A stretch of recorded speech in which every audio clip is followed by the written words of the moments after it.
Meu nome é Caio Ferreira, eu sou fisioterapeuta e trabalho com tratamento da dor há 8 anos. Dentro dessa trajetória eu já atendi mais de 6.600 pessoas e hoje eu vou falar um pouquinho sobre essa experiência exclusivamente em pacientes que têm dor cervical.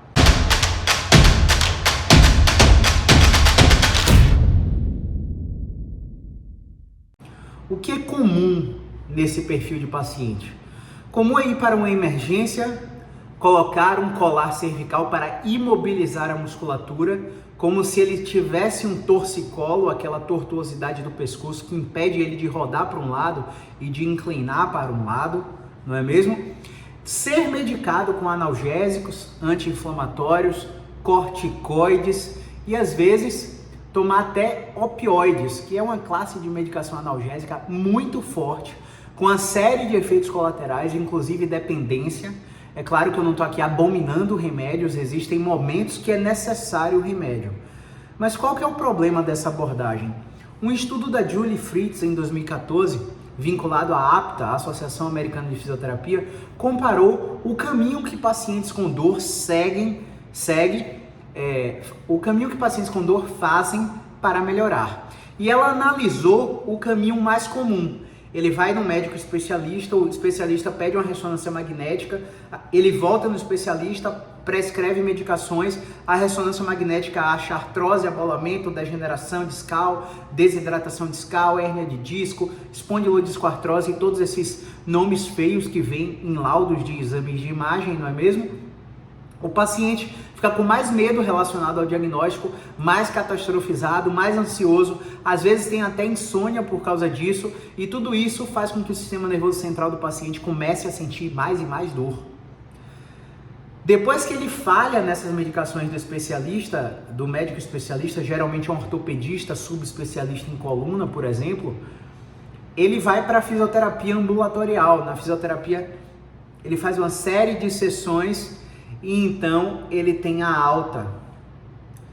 Em alguns casos, quando esse sistema, que é o caminho comum que o paciente segue, é trocado, por exemplo, ele vai direto no fisioterapeuta, o fisioterapeuta já consegue diagnosticar e tratar o paciente sem que ele precise ir no médico, sem que ele precise ir para fazer exames mais sofisticados como ressonâncias magnéticas, tomografias computadorizadas e por aí vai. Economizando cerca de $2.700. Isso é interessante para você? $2.700 de economia no tratamento de uma dor? Não está errado você ir com dor cervical para o médico. O que está errado é o profissional de saúde prescrever exames desnecessários e tratamentos desnecessários. Então vamos te explicar agora o que é desnecessário nessa condição. Veja bem, a maioria dos quadros de dores cervicais são dores cervicais crônicas que já ultrapassaram 3 meses do primeiro episódio, da sua primeira aparição. E quando uma dor passa de 3 meses, eu falo todos os dias isso aqui no canal, o lugar que dói já não é mais responsável pela dor. A responsabilidade da dor está no sistema nervoso central, numa alteração no processamento neurofisiológico da dor. Traduzindo, quando eu estico o meu dedo para trás, eu tenho a despolarização dos canais de cálcio relacionado a esse músculo. Esse músculo manda um impulso nervoso por todo o meu sistema nervoso periférico até chegar no sistema nervoso central. No sistema nervoso central, esse impulso ascende, ele sobe. Quando ele chega lá no bulbo rostroventral medial, na substância cinzenta periaquidutal, no córtex cingulado anterior, na ínsula, na amígdala, em fração de milissegundos, eu entendo o processamento desse esticão do dedo como uma coisa não ameaçadora, porque a qualquer momento eu posso tirar a tensão do meu dedo e repolarizar esse canal de cálcio, fazendo com que o meu cérebro entenda, olha, isso aqui não é uma ameaça, eu não vou perpetuar essa dor por estirão, e aí a sua dor passa. Acontece que no processo de dor cervical, esse estímulo é perpetuado por mais tempo, porque você não tem uma situação de retirada da tensão para o seu cérebro, o seu sistema nervoso entender que aquilo não é ameaçador. Então ele fica o tempo todo brigando, como se você estivesse sendo assaltado no trânsito com alguém com a arma na sua cabeça tentando roubar seu carro. Deus te livre disso, não é mesmo?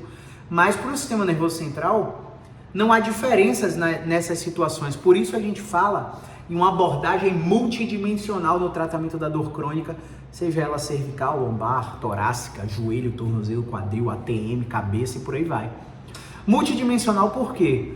Minha dor cervical não sabe que eu tô com medo de ser demitido no trabalho. Minha dor cervical não sabe que o meu salário não deu para pagar as contas.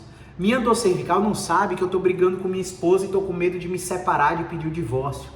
Minha dor cervical, ela não sabe que eu chego no trabalho e tenho a sensação que estou sendo perseguido por meu colega ou pelo meu chefe. Minha dor cervical, pessoal, ela não sabe que eu tô me sentindo ameaçado pelo meu marido tomar a guarda do meu filho. Minha dor cervical, ela não sabe que eu descobri que minha irmã tem Alzheimer e agora estou me sentindo responsável por não ter estado perto dela no tempo que ela não tinha doença e agora eu estou perto dela só agora por necessidade. Eu me culpo, eu me autorresponsabilizo, eu tenho uma sensação de cobrança externa, eu tenho uma sensação de cobrança interna, de autocobrança muito poderosa.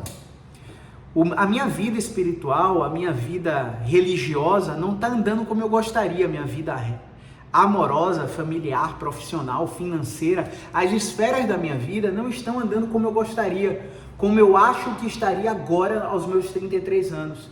Tá tudo diferente. Então meu sistema nervoso entende isso como uma ameaça e ele perpetua o processamento da dor através de um mecanismo de aprendizagem associativa. Exemplo, se eu estava na musculação, isso aí é muito comum, e eu estou fazendo um exercício de rosca direta para o meu bíceps, e eu deixo minha cabeça avançar, e eu fico fazendo swing para levantar o peso, porque é peso demais para a minha necessidade de dobrar o cotovelo, é muito peso. Então eu começo a usar a musculatura acessória do pescoço para levantar o peso que eu estou fazendo. Naquele momento eu sinto estalar a minha coluna no meu pescoço, e o meu pescoço começa a doer, eu tenho uma fisgada, eu interrompo o treino e vou direto para a emergência. Naquele momento, o seu sistema nervoso abriu uma gavetinha e guardou na memória. Pegar peso causou a minha dor. E eu vou te dizer, o sistema nervoso, ele é instintivo, ele quer te proteger a todo momento. Ele quer te proteger de qualquer circunstância. Então ele memoriza aquilo como uma ameaça. Então depois de, 2 anos que você já se recuperou desse episódio de dor, você tá pleno lá, você vai de novo na academia ou vai arrumar a casa e vai pegar um peso de uma forma similar àquela experiência dolorosa, o seu sistema nervoso vai lá e abre aquela gaveta que estava trancada às 7 chaves com vários cadeados e faz com que você tenha dor de novo, mesmo sem você ter lesão no pescoço. Aí você vai para um médico, pede uma ressonância magnética, acha artrose, vou pegar um modelo de coluna aqui para você entender, acha artrose, abaulamento discal, você acha degeneração discal, você acha hérnia de disco, essa aqui é a sua coluna cervical, porque na sua idade, a partir dos 20 anos, com o envelhecimento, você começa a achar alterações comuns na sua coluna, desse tipo, abaulamento, hérnia, degeneração discal e por aí vai. E aí, o profissional que não está atualizado com base em ciência, em evidência científica, o que ele faz? Ele justifica a sua dor por essa alteração. Ele diz que está inflamado e começa a mandar remédio para dentro. Ele diz que está degenerado e você não pode mais fazer impacto. Ele diz que se você continuar correndo, o impacto na sua coluna vai fazer com que você piore. E aí você começa a perpetuar o ciclo de incapacidade. Às vezes você tirou a mala do carro e travou a cervical e ficou com torcicolo 3, 4, 5 dias, 7 dias, e você acha que toda vez que você tirar uma mala você vai estar sob risco, porque o seu sistema nervoso entende isso. Caio, mas e aí? Qual a solução para esse problema, para eu não entender mais esses movimentos, essas atividades diárias como ameaçadoras? Eu vou dizer para você que a solução é o entendimento do processo neurofisiológico da dor.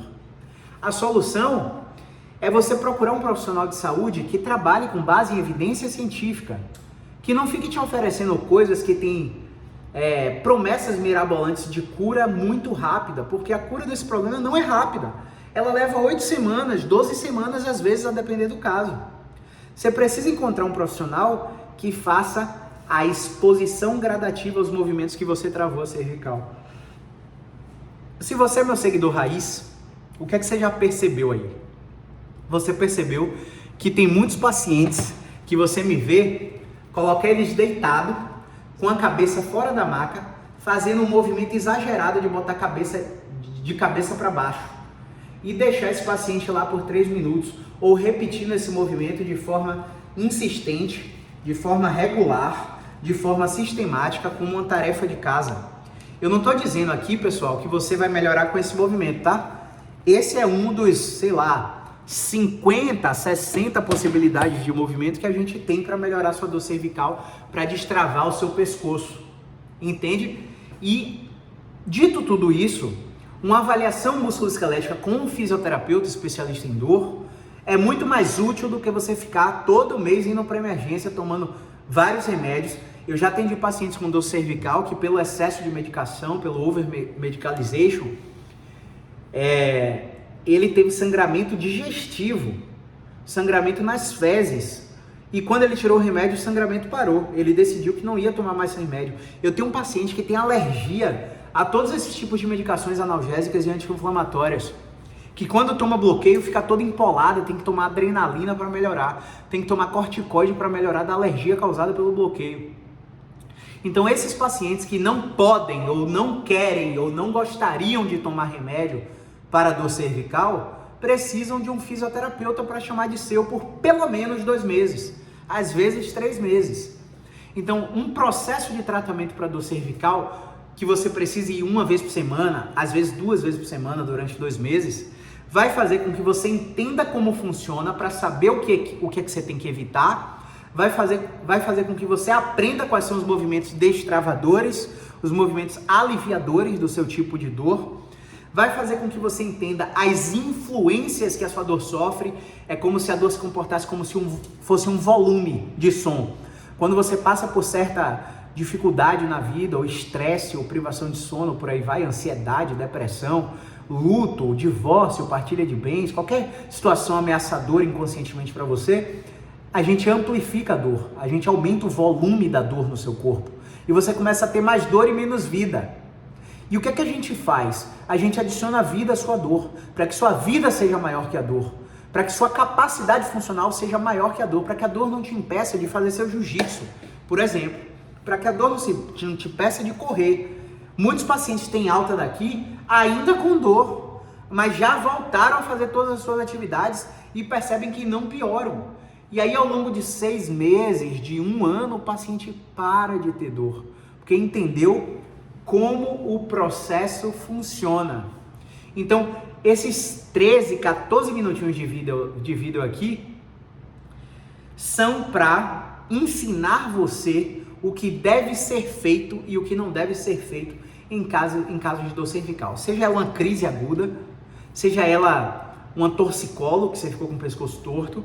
Eu quero fazer com que você entenda que, por mais grave que pareça ser sua dor, que por mais intensa que ela esteja, às vezes a gente acha que vai faltar ar e a gente vai morrer. Porque a dor cervical, ela pode irradiar para o peito e você ter a falsa sensação de que está infartando. A dor cervical, ela pode irradiar para o braço, gerar formigamento nas mãos e parecer que você está infartando. Só que saiba, isso é muito comum. Muitos pacientes já chegaram aqui depois de ir para emergência, fazer eletrocardiograma na emergência, dosar troponina na emergência, fazer os marcadores cardíacos e ver que não estava infartando. Isso é muito comum. Por que muito comum? Porque a gente tem um nervo que sai daqui do pescoço, ó. Esse nervo sai do pescoço, desce em direção ao braço, passa pelo peito, transfixa o tórax, tem um plexo braquial, um conjunto de nervos que passa por aqui, que pode transmitir a dor do pescoço para o braço, para o peito, para a TM, para a cabeça. Então sim, você pode estar com dor na TM porque seu pescoço tem um problema. Mas Caio, eu nunca tive dor no pescoço. Sim, você pode ter dor de cabeça porque seu pescoço tem um problema de movimento. Caio, como eu vou descobrir que meu pescoço tem um problema de movimento? Como que eu vou fazer isso, Caio? Basta você mover seu pescoço em todas as direções. Perceba, na minha avaliação própria, você está me assistindo e me examinando. Eu vou focar no meu pescoço aqui, ó. Eu vou rodar para a esquerda.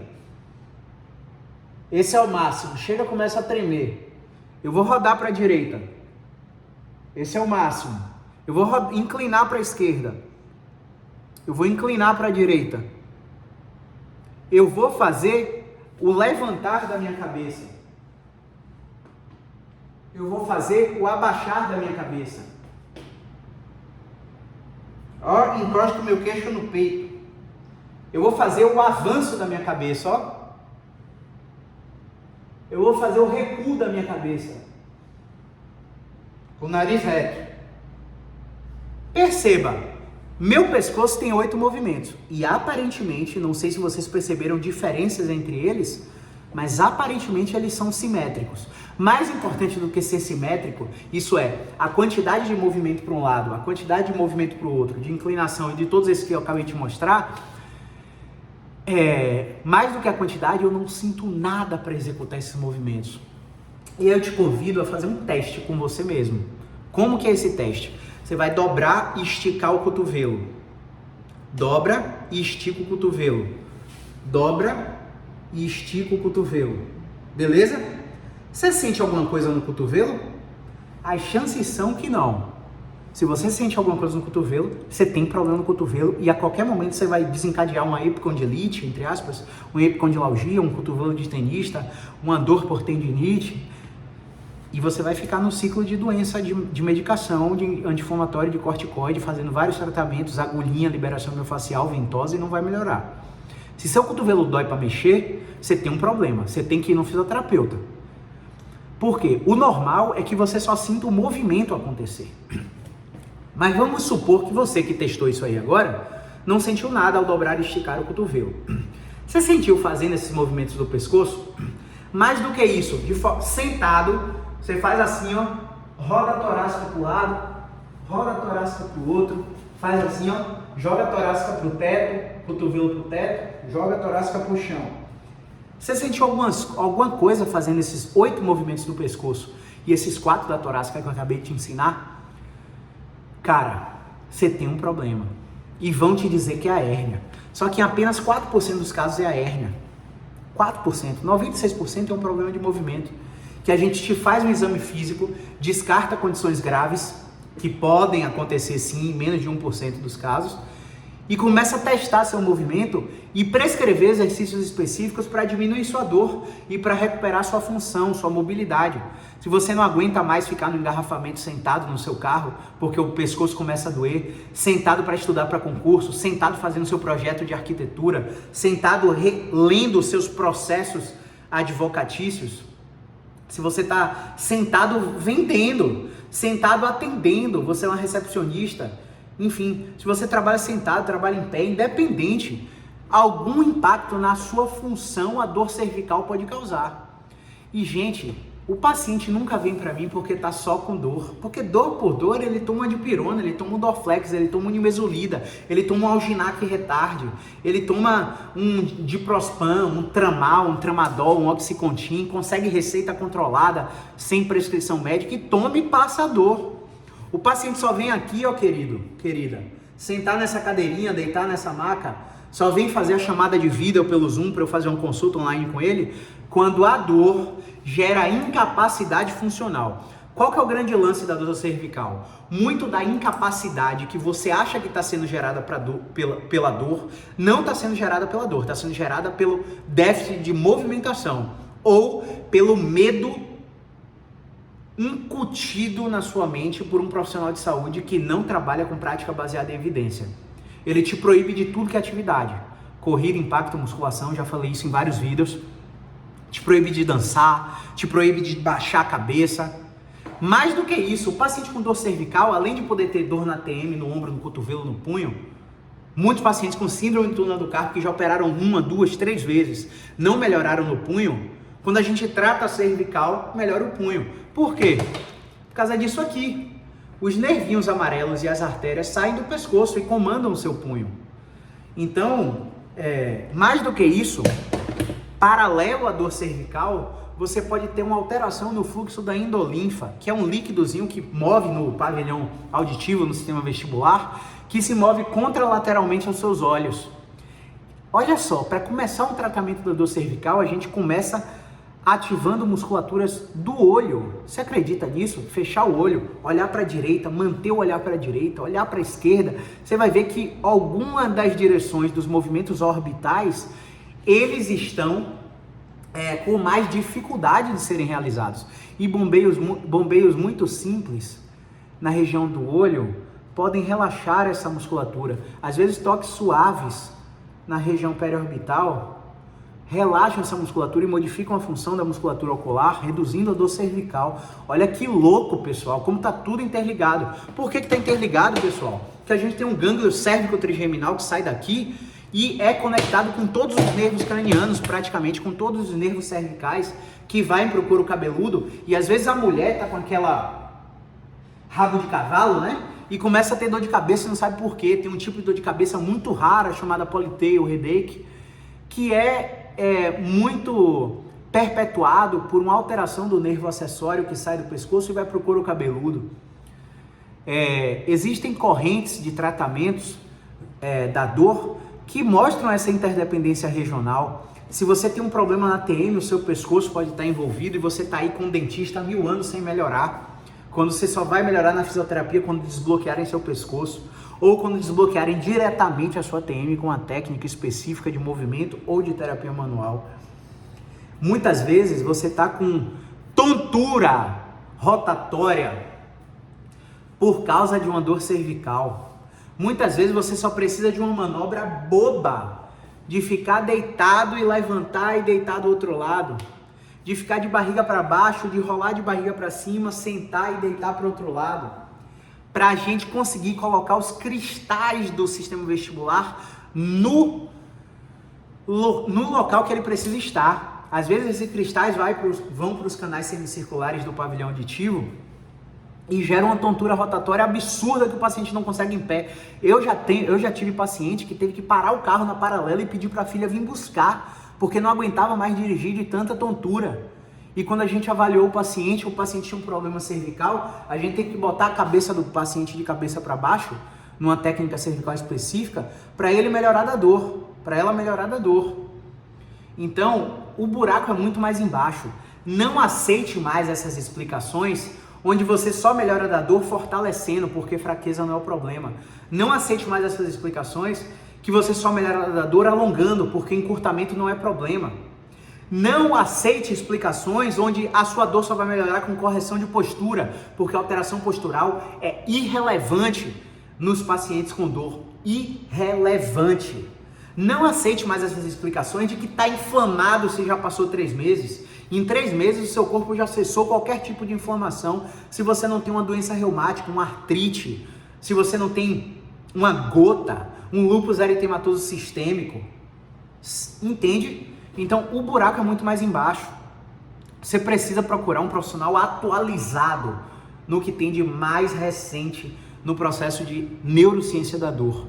O entendimento, a prescrição de exercício específico e a exposição gradativa a tudo que você faz e sente dor de uma forma sistemática, com muita cautela, com a rotina, modificando o estilo de vida, é o que resolve a maioria dos casos de dor crônica, beleza? Então, eu espero ter clareado alguns aspectos a respeito da dor cervical para vocês através desse vídeo. E se você ficou com alguma dúvida, bota aqui nos comentários, clica no curtir para o YouTube entender que esse vídeo não é ofensivo e propagar ele para mais pessoas. Se inscreve no meu canal para você receber vídeos praticamente diários. Acho que eu esqueci o último dia que eu não gravei um vídeo para vocês aqui sobre dor crônica aqui no YouTube. Se inscreve para receber todos os meus vídeos e quem sabe eu peço para que você compartilhe esse vídeo com alguém que tem dor cervical e que está precisando entender o seu problema e sair dessa teoria de inflamação, fraqueza muscular, encurtamento, postura errada, pega peso. Gente, o buraco é muito mais embaixo. Só para finalizar o vídeo, tem um grande estudo, The Hunting Study, eu acho, no condado da Noruega, com mais de 60 mil pessoas, mostrando que os pacientes que têm ansiedade e depressão têm 55% de dor cervical e dor no ombro. Mostrando que os sintomas somáticos, a dor musculoesquelética, está fortemente ligada à ansiedade e depressão também. Tem um outro estudo, salvo engano, é o Classification of Neck and Shoulder Pain Disorders in Office Workers. Depois você procura aí, tem mais de 12 mil pacientes no estudo. E a hipótese do estudo era que pacientes que pegavam mais peso ou que tinham postura errada eram que teriam mais dor. E quando a gente analisou todos os fatores de risco, pasmem, a relação de esforço dado versus recompensa ou reconhecimento recebido no trabalho foi o que aumentou quase o dobro de chance da pessoa ter dor. O único fator físico foi usar o teclado por mais de 4 horas. O outro fator era ser mulher, o outro fator era o tamanho da família. Quanto maior for sua família, maior a incidência de dor em você. Ó, que louco, pessoal! Parece que a carga de responsabilidade por ter mais membros na família, parece, tá? Isso aqui é só uma viagem minha que fico alucinando possíveis razões e influências da dor. Mas faz super sentido, né? Se faz sentido, coloca aqui no comentário. Fez muito sentido, Caio. Parece que a carga de responsabilidade pela quantidade de familiares, se você é o provedor da família, por exemplo, é o que mais deixa o seu sistema nervoso central em alerta, fazendo com que você tenha dor cervical. Então eu estou citando esses estudos aqui para vocês, para que vocês entendam, pessoal, que não dá mais para dizer que o paciente tem que fortalecer, tem que alongar, tem que corrigir a postura, tem que desinflamar. Isso aí realmente já caiu por terra. O paciente tem que entender o seu problema baseado em neurociência, a gente tem que explicar como funciona a dor, a gente tem que prescrever os exercícios certos para a sua condição, para o seu diagnóstico na fisioterapia, e a gente tem que te expor gradativamente, fazendo com que você reduza gradativamente o medo de se mexer, para que sua articulação mova de uma forma fluida e não de uma forma enrijecida, beleza? Esse foi o Vida do Dia, espero ter somado na vida de vocês, na prática clínica de vocês que são fisioterapeutas. E se tiver algum comentário, coloca aqui, curte, compartilha esse vídeo e até a próxima. Grande abraço, movimento é vida. Um abraço, galera.